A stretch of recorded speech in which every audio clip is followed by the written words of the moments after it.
Hi friends, ഞാൻ നിങ്ങളോടൊപ്പം Punnayurkulam Zainuddin. The share market review പരിപാടിയിൽ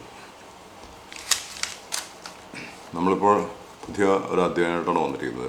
കുതിക്കാൻ തയ്യാറായി നിൽക്കുന്ന ഫാർമ IT കമ്പനികൾ.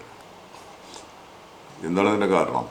2024 ആകുമ്പോഴേക്ക് ജനുവരി മുതൽ ഇപ്പോൾ ഓൾറെഡി തുടങ്ങിക്കഴിഞ്ഞു. ഡിസംബർ 2023 ജനുവരിയിൽ തന്നെ അതിൻ്റെ ഒരു പ്രതിഫലനം കണ്ടു തുടങ്ങിയിട്ടുണ്ട്. എന്താണ് ഇതിൻ്റെ കാരണം? ഈ ഫാർമ IT കമ്പനികൾക്ക് ഇങ്ങനെ ഒരു കുതിപ്പുണ്ടാകുമെന്ന് വിദഗ്ധന്മാർ പറയുന്നത് അതിൻ്റെ ഡാറ്റകൾ വെച്ചിട്ടാണ് പറയുന്നത്. നമുക്ക് പരിശോധിച്ച കുറേ കമ്പനികളുടെ ഡാറ്റകൾ പരിശോധിച്ച് അറിയാൻ പറ്റും. അപ്പോൾ അത് എന്തുകൊണ്ടാണ് ഈ കുതിപ്പുണ്ടാകുന്നത്? വാസ്തവത്തിൽ വിദേശ ഫണ്ടുകളാണ് എപ്പോഴും ഇന്ത്യൻ കമ്പനികൾക്ക് വളരെ ഊർജ്ജം നൽകിയിട്ടുള്ളത്. ശക്തമായ വാങ്ങൽ അവരുടെ ഭാഗത്തുണ്ടാകുമ്പോഴാണ് കമ്പനികൾക്ക് നല്ല വളർച്ച കൈവരിക്കാൻ കഴിയുന്നത്.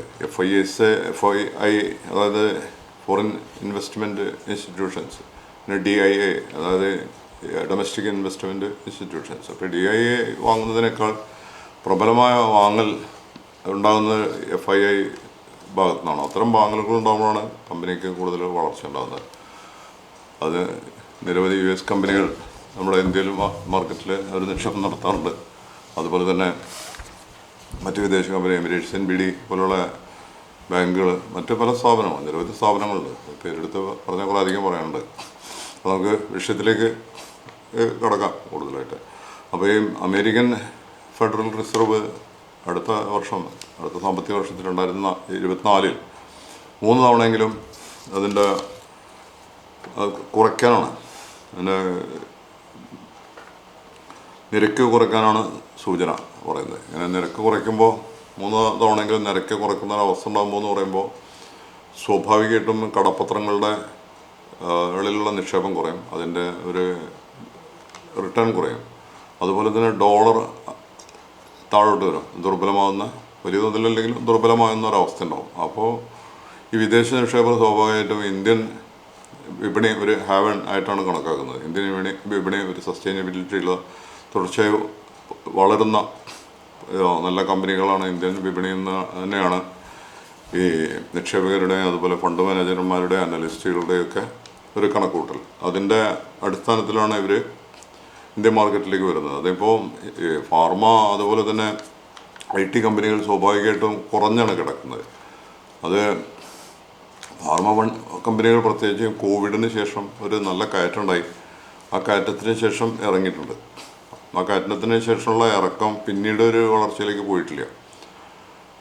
അതേസമയത്ത് IT കമ്പനികൾ കുറേ മുന്നോട്ട് പോയെങ്കിലും പിന്നെ തളർന്നു. പക്ഷേ എങ്കിലും അത്ര തളർന്നിട്ടില്ല. ഒരു 1-2-3% ഒക്കെയാണ് ഇപ്പോൾ IT കമ്പനികളുടെ താഴ്ച കാണിക്കുന്നത്.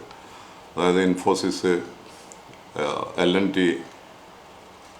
അതുപോലെ തന്നെ ടെക് മഹീന്ദ്ര, ഇങ്ങനെയുള്ള കുറേ മൈൻഡ്ട്രി, ഇങ്ങനെ കുറേയുള്ള കമ്പനികളിലൊക്കെ 2-3% താഴ്ചയാണുള്ളത്. അതേസമയത്ത് ഇപ്പോൾ പുതുതായി വീണ്ടും ഇവരുടെ ഒരു തിരിച്ചുവരവുണ്ടായിട്ടുണ്ട്. ഇപ്പോൾ ഇവരുടെ FIS ഇപ്പോൾ പുതുതായിട്ടിപ്പോൾ ഈ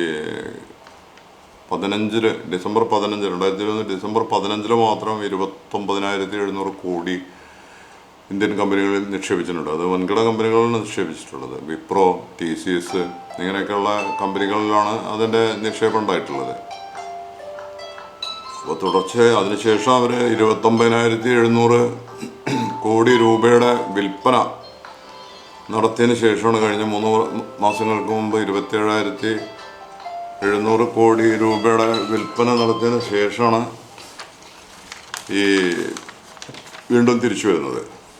ഇപ്പോൾ വിൽപ്പന നടത്തി ഒഴിഞ്ഞു പോകുന്നല്ല, ശരിക്കും ഇത് മനസ്സിലാക്കണ്ടേ. അങ്ങനെയാണ് മാധ്യമങ്ങൾ പറഞ്ഞതിലും കൂടിയിട്ട് ലാഭം ഉണ്ടാകുമ്പോൾ വിൽക്കണം ചെയ്യുന്നവർ.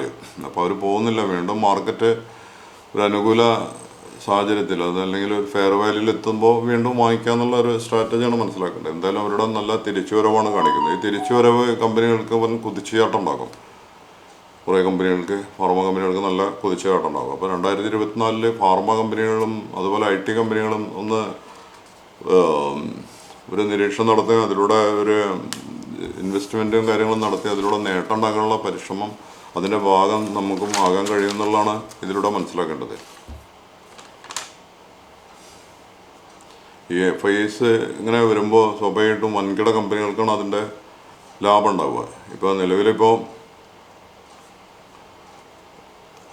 ഇതിൻ്റെ പ്രധാന കാരണം നമ്മൾ സൂചിപ്പിച്ചതുപോലെ തന്നെ ഈ നിരക്ക് കുറയ്ക്കാനുള്ള കാര്യം തന്നെയാണ്. US ഫെഡറൽ ബാങ്കിൻ്റെ നിരക്ക് കുറയ്ക്കാനുള്ള സാഹചര്യം തന്നെയാണ് അതിലൂടെ ഉണ്ടായിട്ടുള്ളത്. IT കമ്പനികളിലാണ് അപ്പോൾ അതിൻ്റെ വലിയ മുന്നേറ്റം. അതുപോലെ തന്നെ ഫാർമ കമ്പനികളിലും ഉണ്ടാകും. IT കമ്പനികൾ ഇപ്പോൾ ഓൾറെഡി അവർ നിക്ഷേപം തുടങ്ങിയിട്ടിപ്പോൾ വൻകിട കമ്പനികൾ ചിലതും എല്ലാം 7% വരെ നേട്ടം ഉണ്ടാക്കിയിട്ടുണ്ട്. അപ്പോൾ അത് തുടർന്നും അതിൻ്റെ ഒരു വളർച്ച ഇനിയും കൈവരിക്കാനിരിക്കുന്നുണ്ട്. പിന്നെ മറ്റ് മേഖലകൾ നമ്മൾ പരിശോധിക്കുകയാണെന്നുണ്ടെങ്കിൽ ഫാർമ അതുപോലെ ഹെൽത്ത് കെയർ കമ്പനികളാണ്. ഈ ഫാർമ ഹെൽത്ത് കെയർ കമ്പനികളിലും അത് നിക്ഷേപം കുതിക്കുമെന്നതിനാണ് വിദഗ്ധരുടെ അഭിപ്രായം. കാരണം അത് സ്വാഭാവികമായിട്ട് ഒരു ഫെയർ വാല്യൂവിലാണ് ഇപ്പോൾ കമ്പനികൾ വളരെ വിദേശ പോർട്ട്ഫോളിയോ മാനേജ്മെൻറ്റിനൊക്കെ കമ്പനികൾ വളരെ താല്പര്യമാണ്. ഈ FIIsന് ഇത് വളരെ താല്പര്യമാണ്. ഇപ്പോൾ അടുത്ത് നിക്ഷേപിക്കാൻ സാധ്യതയുള്ള ഫെയർ വാല്യൂ ഉള്ള കമ്പനികളാണ് അതെല്ലാം തന്നെ.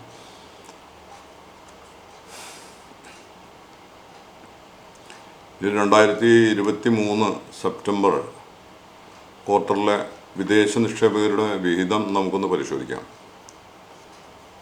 ഉദാഹരണത്തിന് ഇൻഫോസിൽ ഇത് 33.9%, 33.59% ഈ ക്വാർട്ടറിൽ 2023 സെപ്റ്റംബറിൻ്റെ ക്വാർട്ടറിൽ വിദേശ കമ്പനികൾ നിക്ഷേപിച്ചിട്ടുള്ളത്, വിദേശ പോർട്ട്ഫോളിയോ മാനേജ്മെൻറ്റ് FIIs കമ്പനികൾ നിക്ഷേപിച്ചിട്ടുള്ളത്.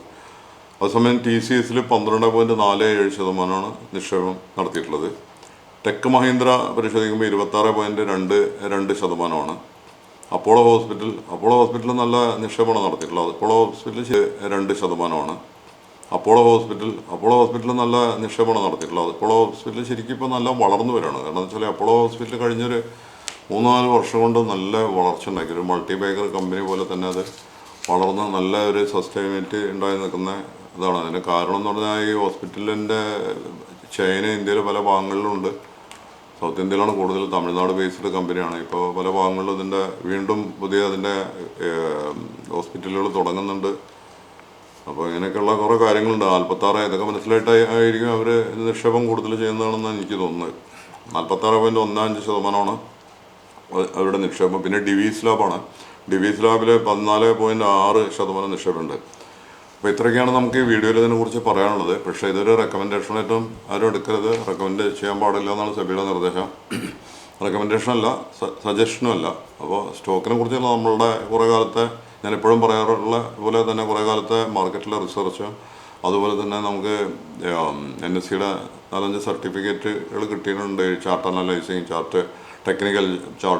ടെക്നിക്കൽ ഇതുപോലെ ഇതിൻ്റെ റിസർച്ച് കാര്യങ്ങളിലൊക്കെ നമുക്ക് കുറേ അവാർഡുകൾ കിട്ടിയിട്ടുണ്ട്.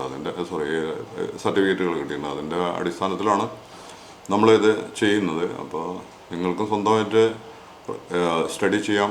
പിന്നെ അതല്ലെങ്കിൽ നിങ്ങളുടെ ബ്രോക്കേഴ്സിൻ്റെയോ അനലിസ്റ്റുകളുടെയൊക്കെ സഹായം തേടാം. സ്വന്തമായിട്ട് മനസ്സിലാക്കിയിട്ട് ചെയ്യാം എന്നാണ് പറയാനുള്ളത്. പക്ഷേ അത് അപ്രീസിയേഷൻ ഉണ്ടാവും. അത് നല്ല സാധ്യതയുള്ള കമ്പനികളാണ്. നല്ല ശതമാനത്തിൽ നന്നായി കുതിക്കും എന്ന് തന്നെയാണ് പറയുന്നത്. അപ്പോൾ അതിനുള്ള സാധ്യത നമ്മളും ഒപ്പം നിന്ന് ഉപയോഗപ്പെടുത്തുക. പിന്നെ മറ്റൊരു കാര്യം എന്ന് പറഞ്ഞു കഴിഞ്ഞാൽ, ഞാൻ പതിപോലെ സാധാരണ പറയുന്ന പോലെ തന്നെ നമ്മുടെ ഒരു സാമ്പത്തിക സാക്ഷരതയുമായിട്ടാണ് ഞങ്ങൾ കുറേ ആൾക്കാർ ഇറങ്ങിയിട്ടുള്ളത്. അപ്പോൾ നിങ്ങളും അതിൻ്റെ ഭാഗവാക്കാവുക. നിങ്ങൾക്ക് അതിൻ്റെ ഭാഗവാക്കാവാൻ ചാനൽ സബ്സ്ക്രൈബ് ചെയ്തിട്ടില്ലാത്തവർ സബ്സ്ക്രൈബ് ചെയ്യുക. അതുപോലെ തന്നെ ഷെയർ ചെയ്യുക, ലൈക്ക് ചെയ്യുക. ഷെയർ ചെയ്യുമ്പോഴാണല്ലോ മറ്റുള്ളവരിലേക്കും കൂടി എത്തുക. അപ്പോൾ ചാനലിൽ അതിൻ്റേതൊരു വളർച്ച ഉണ്ടാവും. പിന്നെ ആളുകൾക്ക് ഇതിനെക്കുറിച്ചുള്ള ഒരു അവബോധം ഉണ്ടാവും. അപ്പോൾ ഇത്തരം കാര്യങ്ങളൊക്കെയാണ് ഇതിൽ പറയാനുള്ളത്. പിന്നെ മാർക്കറ്റിൽ നമ്മുടെ പുസ്തകമുണ്ട്. ഇത് ഷെയർ മാർക്കറ്റ് റിവ്യൂ, ഷെയർ മാർക്കറ്റിലൂടെ